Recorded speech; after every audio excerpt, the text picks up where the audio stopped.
Hey everyone, I'm Michael Majors. And I'm Ross Merriam. And you're watching the Versus series on StarCityGames.com.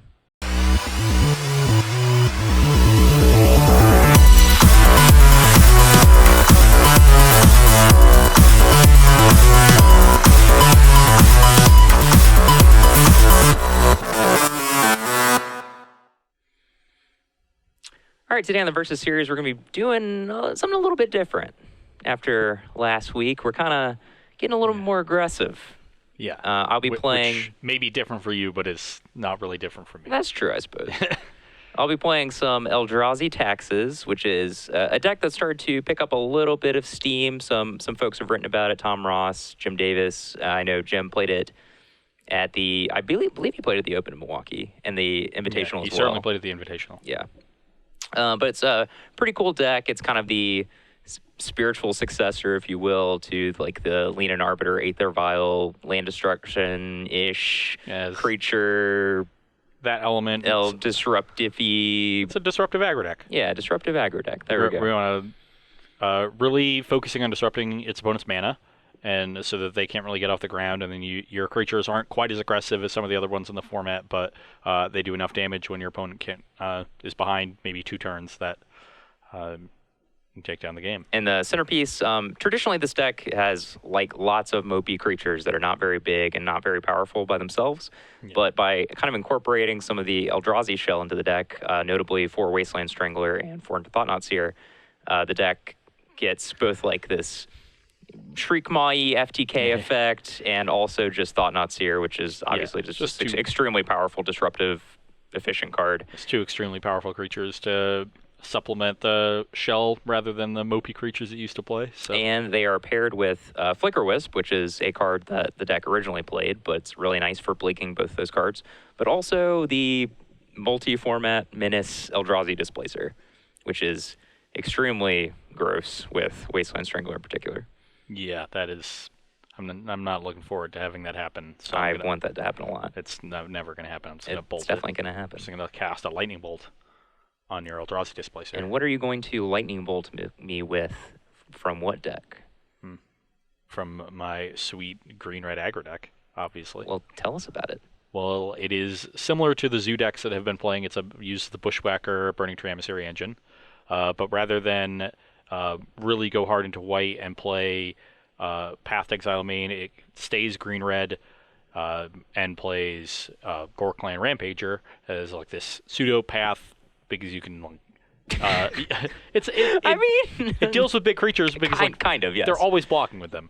Sure. It has the same, like back when it was in Standard, you used to just ambush their Restoration Angels with your Gorkland Rampager, and then it essentially functioned as a 2-mana removal spell that could also just sometimes deal them 4 or 5 damage, depending on how they block. So I sort of like that change. Path was one of the weaker cards in the deck. Your opinion. You can also just cast it. It's 4 mana 4/4 and be done with it. It just doesn't happen that often, but is nice when it does. But a pretty typical selection of cheap creatures. We got our Kurdape, Wild Nacatl, Goblin Guide. We have Experiment 1, which is really nice with Burning Tree Emissary, and Kurdape gets it up to 3/3, so does Nacatl. The deck does not play Flinthoof Boar or Tarmogoyf, which have frequently appeared in lists like this, but it does play Rancor, which is sort of like a 1-mana 2-power haste creature, and functions really nicely because frequently people are blocking like Lingering Souls tokens and stuff to buy time, and Rancor is very good against those. And then Mutagenic Growth, which is very good against Lightning Bolt decks.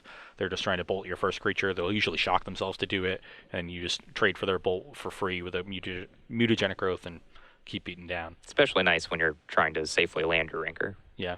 Growth will also help, in this matchup, will help creatures get through Thought-Knot Seer. So it'll be tough for you to block. Yeah, I don't really know what's going to happen. I assume Frost doesn't kill me too quickly, then some of my more disruptive card advantage engines will take over, but who knows? Yeah, I'm definitely going to be advantaged early. Creatures are just bigger and just better rate. So it'll be a nice little, almost an aggro against control, the way we're assigning roles, but you're able to turn the corner a lot better with your creatures. So we might end up with a nice little mid-game race. Yeah. All right, step 1, win the die roll. Yeah. Where'd my dice go? Oh, there they are. Dice over there. Ooh, now you have 6 high. Oh, man. Pair of 6s. Got him. It's not looking good. Okay, here for game 1, and I have a pretty good hand. We're going to do some things in the first couple turns of the game and have a little bit to back that up, so I'll keep. Yep, I like my hand too. Air Mesa, crack at Stomping Ground at 17. Play card. This deck really throws caution to the wind with its life total. You just find your shock lands. Here, I see a little downside leading on this land. Don't necessarily have to take 2 damage until maybe next turn. Might just draw a basic land. Your turn. I really like the art on Card Ape. Can I get like a big print of Card Ape?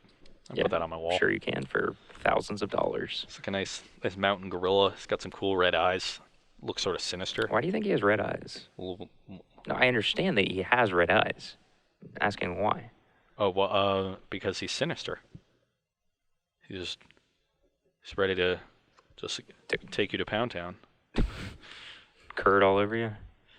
So that was a great draw. Oh, man. I'm going to take 2, go to 15. I'm about to get smashed. Yeah, a red 1-drop was just the perfect draw there. Emissary, trigger, play a Card Ape green floating, ranker this Card Ape, attack for 4. Yep. Brings you to 16. Yep. You can go. Trigger. Now I've got 8 power in play. Yep.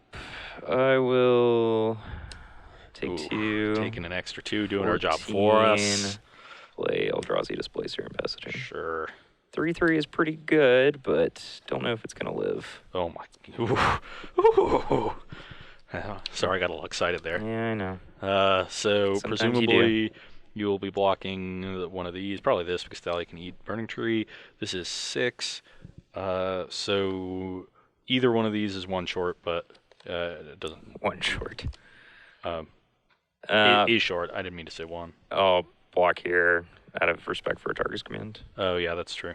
Blood Rush. So you take 3 trample here. This is 5, 9. Yep. Brings you to 5. Yep. And I'll play an Arid Mesa. You can go. Yep. Trigger. Yep. Huh. That doesn't actually do anything, I don't believe. So I will just cast another Displacer and pass the turn.